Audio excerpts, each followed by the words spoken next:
There's this concept of when you're writing like magic systems or fantasy systems. It doesn't necessarily have to be magic, but like magic, superpowers, fantasy powers of any sort, like hard magic versus soft magic.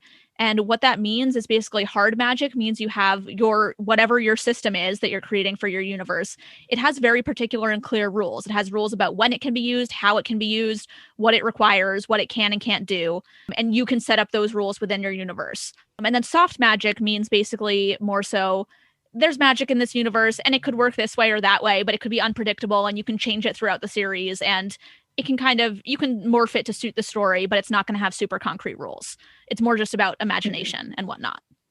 And like neither one's better or worse. They're just different things that suit different stories. And I would say Charmed has not the super hardest of hard magic, but it is a little bit towards that direction. They do, as the series goes on, they create certain rules about like, this is how X power works. This is how X spell works. These are, this kind of demon always has to be dealt with in this way. They have some ongoing rules that provide structure for it. But then also they have like different things come up in every episode. So sometimes they break the rules if they want, oh, but you know, this demon is immune to that power, you know, blah, blah, blah.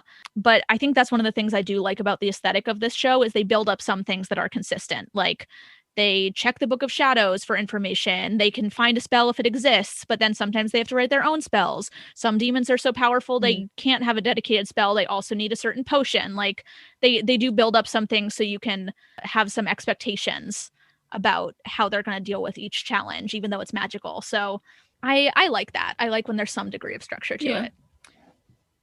It's helpful. Yeah, but as to me as a it's viewer. not totally established yet in this pilot. Like there are a few particular things in this pilot that like go against the rules that they establish later on, just because they hadn't fully established them yet. So that happens sometimes, you know, with shows they don't fully have their footing yet, but they establish some of them.